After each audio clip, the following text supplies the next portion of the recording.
Hello, fourth graders. So we're going to talk about mechanics of writing, or basically today, writing complete sentences. This lesson is going to be split up into two lessons, so watch this one today and then do the practice.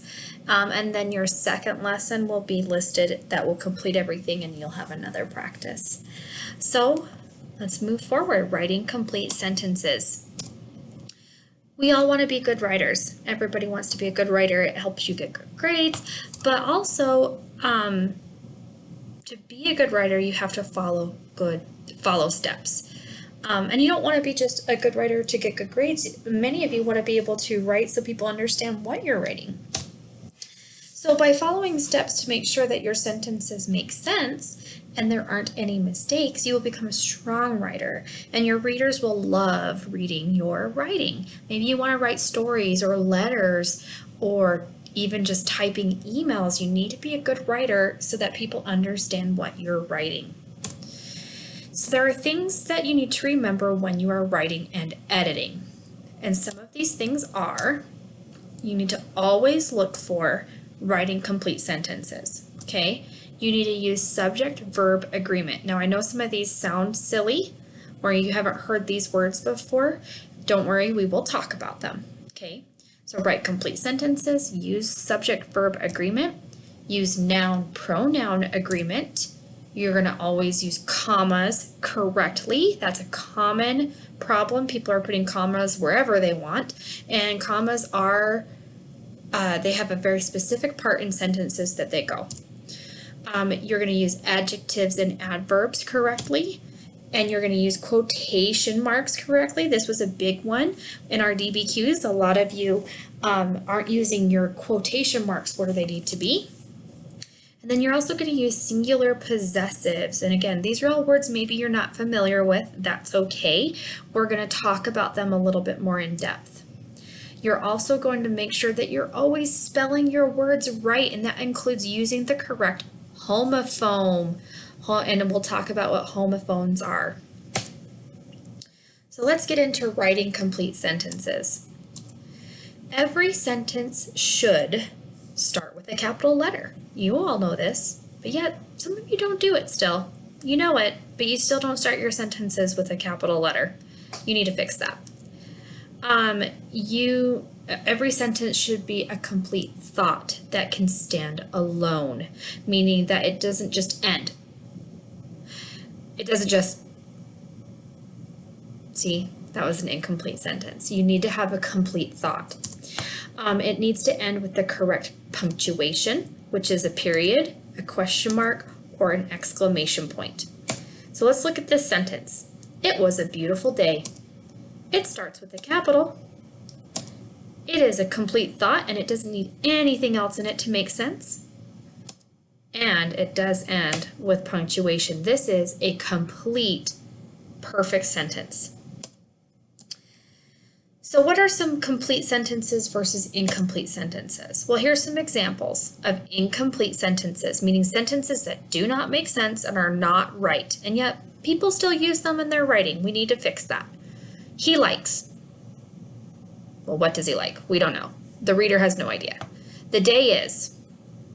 The day is what? That nobody knows. No, the reader doesn't know.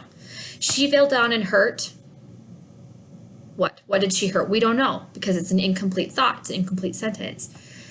Before we went to practice, what? What happened? See, it's leaving you wanting more. These are not complete thoughts. They're not finished thoughts. But let's make them complete sentences. He likes pizza. That's a complete thought. And notice it ends in punctuation, and it starts with a capital. The day is warm. Oh, that answered that one. She fell down and hurt her knee. Oh, there's a complete sentence. Before we went to practice, we had ice cream. Exclamation point. So these are complete sentences right here. Now we're going to talk about that subject-verb agreement. Now you guys are probably going, oh, I don't know what this means. You probably even look a little bit like this spaceman going, ah! Trust me, it's a lot easier than you think. Subject-verb agreement. So each subject, the subject is the noun, guys. It's the person, place, or thing in a sentence. It has to agree with its verb. It has to agree, okay? That means if the noun is plural, meaning that there's more than one noun. There's there's more than one subject. Like instead of one dog in the sentence, there's many dogs. So dogs ends with an S. Then the verb also has to be plural. Okay. Now this is tricky. Then also if the noun is singular, meaning that there's only one noun, like there's only a dog, the verb must also be singular. Single meaning one. Okay. So plural nouns need plural verbs. They get along. They get along really well. But singular nouns only get along with singular verbs. They only get along. They only agree with each other. Okay?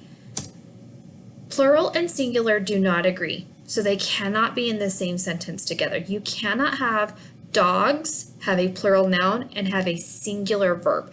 And you're probably asking yourself, what is a singular verb? Well, let me talk to you about that. Singular nouns and verbs, okay? A singular noun means that there is only one. There's only one noun. So an example of this would be dog, cat, teacher. There's only one. A singular noun needs that singular verb. Remember, they're the ones that agree with each other. So singular verbs show that what is being done, what has been done, or what will be done. Okay, it's the action kind of. Usually, it's not.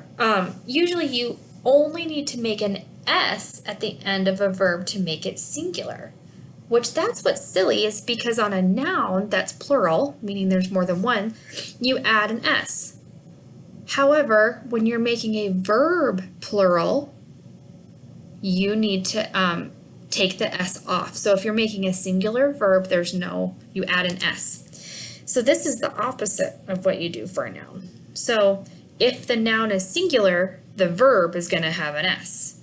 If the noun is plural, the verb will not have an S. So an example of some singular verbs. These are singular verbs. Runs, walks, jumps. These are all singular verbs, okay?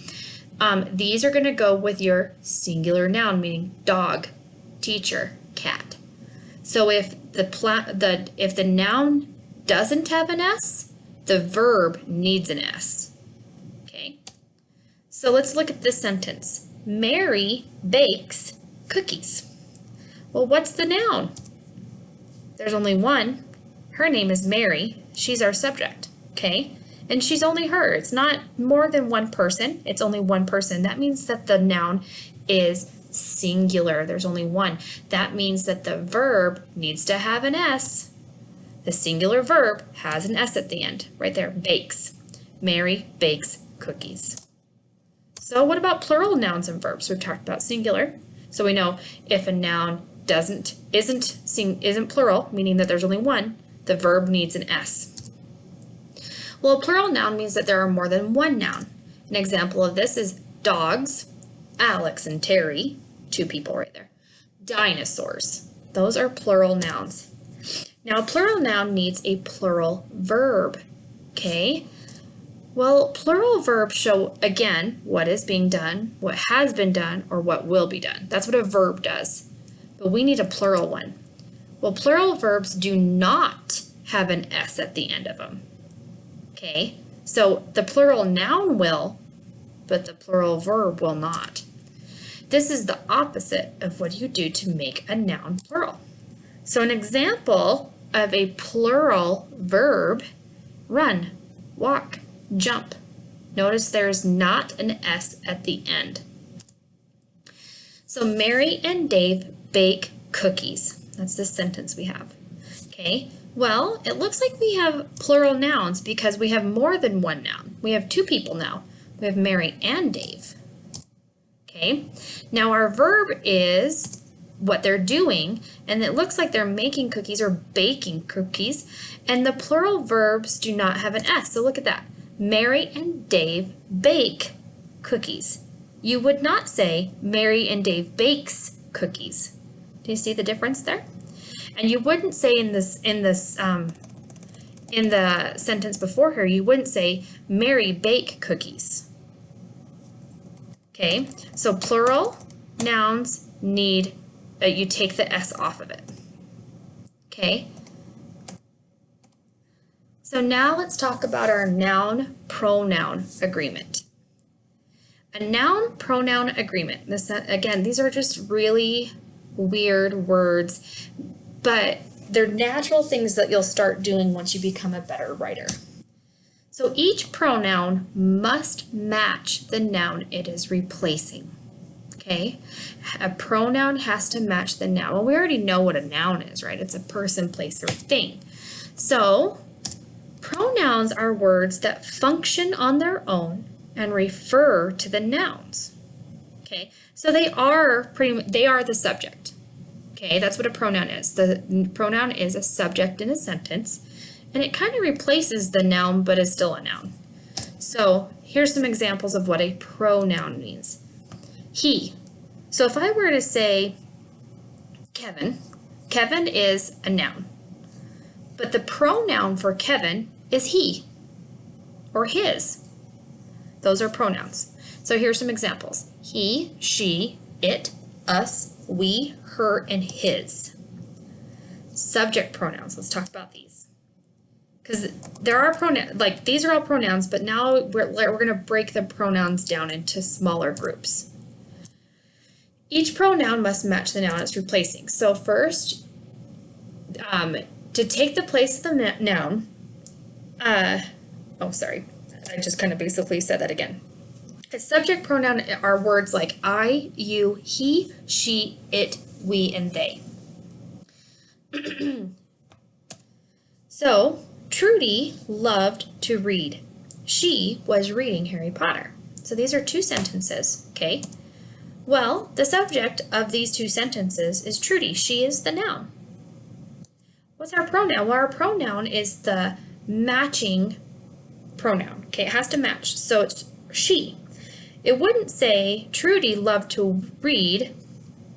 It was reading Harry Potter. That doesn't make sense. It doesn't match. Or Trudy loved to read. They was reading Harry Potter. It doesn't match. You have to find the pronoun that matches this one.